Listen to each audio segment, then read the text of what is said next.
சற்று முன்பு மன்சூர் அலிகான் அளித்த பேட்டி தான் தற்போது சமூக ஊடகங்களில் வைரலாக பகிரப்பட்டு வருது. நிருபர் மன்சூர் அலிகான் கிட்ட கேட்குறாரு, நீங்கள் விஜயகாந்த் இறந்த பிறகு அவருடைய காலடியிலே கிட்டத்தட்ட 10 மணி நேரமாக எங்கேயுமே அசையாமல் உட்காந்துட்டு இருந்தீங்களே, அது ஏன் அப்படின்னு சொல்லி கேட்டார். அதுக்கு மன்சூர் அலிகான் என்ன சொன்னார்னா, ஒரு விதத்தில் கேப்டனுடைய இறப்பு ஒட்டுமொத்த தமிழக மக்களுக்குமே ஒரு பேரிழப்பாக இருந்தாலும், என்னை பொறுத்த வரைக்கும் விஜயகாந்துடைய மரணம் எனக்கு சந்தோஷம்தான். அதுக்கு என்ன காரணம் அப்படின்னு பார்த்தீங்கன்னா, விஜயகாந்த் அவர்கள் கிட்டத்தட்ட 3 ஆண்டுகளாக கடுமையான உடல்நலக்குறைவால் பாதிக்கப்பட்டார். அவர் எடுத்துக்கிட்ட சிகிச்சைகள் எல்லாமே கடுமையான சிகிச்சைகள், அதிகமான உடல் வலிகளை கொடுக்கக்கூடிய ஒரு சிகிச்சைகள். அவர் நாளுக்கு நாள் அவர் உடல் தேறி வரல. அவர் நாளுக்கு நாள் அவருடைய உடல் பின்தங்கியே தான் போயிட்டு இருந்துச்சு. ரொம்ப மோசமாக தான் போய்கிட்டே இருந்தார். தன்னுடைய குடும்பத்தாருடைய உதவி இல்லாமல், வேற ஒருத்தருடைய உதவி இல்லாமல் அவரால் பாத்ரூம் கூட போக முடியாத ஒரு சூழ்நிலை தான் கடந்த 3 ஆண்டுகளாக ரொம்பவே கஷ்டப்பட்டார். ஸோ அவர் இன்னும் மேலும் மேலும் அவர் கஷ்டப்படுறதை நான் விரும்பலை. ஸோ அதனால் அவருடைய இறப்பு என்னை பொறுத்த வரைக்கும் சந்தோஷமாக தான் நான் அதை பார்க்குறேன் அப்படிங்கிற மாதிரி ரொம்ப வருத்தத்தோடு சொன்னார். மன்சூர் அலிகான் கிட்ட வடிவேல் சார் ஏன் வரலை, என்னதான் கருத்து வேறுபாடு இருந்தாலும் அவருடைய இறப்புக்கு கூட அஞ்சலி செலுத்தலையே ஏன் அப்படின்னு சொல்லி கேட்டாங்க. அதுக்கு மன்சூர் அலிகான் என்ன சொன்னார்னா, ஸோ இதை பற்றி நான் எந்த விதமான தகவலும் சொல்ல விரும்பலை. ஏன்னா விஜயகாந்த் சார் கட்சிக்கு அப்பாற்பட்டு நல்ல ஒரு மனிதர்.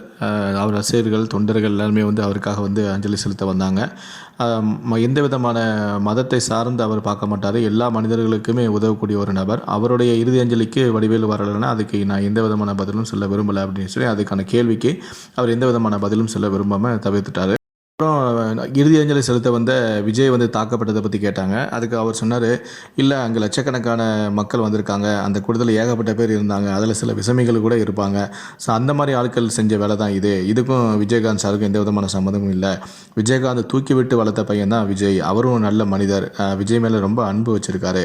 ஸோ இதெல்லாம் விசமிகள் செஞ்ச விஷயம், இது வேறு எதுவும் யாரும் பெருசாக்க வேண்டாம் அப்படிங்கிற மாதிரி சொல்லியிருந்தார். அதுக்கப்புறம் விஜயகாந்தோடைய இறுதி அஞ்சலியில் நிறைய முக்கியமான நடிகர்கள், நட்சத்திரங்கள் கலந்துக்கலையே, அதை பற்றி என்ன நினைக்கிறீங்க அப்படின்னு சொல்லி கேட்டாங்க. அதுக்கு அவர் சொல்கிறாரு, இறப்பு யாருக்கிட்டையும் சொல்லிட்டு வரது இல்லைங்க. அவங்க விஷயத்துக்காக வெளியூர் போயிருக்கலாம், வெளிநாட்டுக்கு கூட போயிருக்கலாம். ஸோ அதுக்கெலாம் என்ன செய்ய முடியும், அவங்களாம் அங்கேருந்து இரங்கல் தான் தெரிவிக்க முடியும். ஆனால் நடிகர் சங்கத்திலேருந்து அதுக்கான ஏற்பாடுகள் செஞ்சாங்க. ஏன்னா சிவாஜி சார் மாதிரி ஊர்வலம் போகலாம் அப்படின்னு சொல்லி முடிவு பண்ணாங்க. அதுக்காக எங்கிட்டையும் அந்த விஷயத்தை சொன்னாங்க. நானும் அதுக்கு வந்திருந்தேன். நடிகர் சங்கத்தை சேர்ந்த விஷால், கார்த்தி எல்லாருமே வெளிநாட்டில் இருக்காங்க. இருந்தாலும் நடிகர் சங்கத்திலேருந்து எதாவது செய்யணும் அப்படின்னு சொல்லி முடிவு பண்ணியிருந்தோம். எனக்கு அழைப்பு கொடுத்துருந்தாங்க. நானும் அதுக்கு வந்திருந்தேன். ஊர்வலம் போகலாம் அப்படின்னு சொல்லி முடிவு பண்ணியிருந்தாங்க.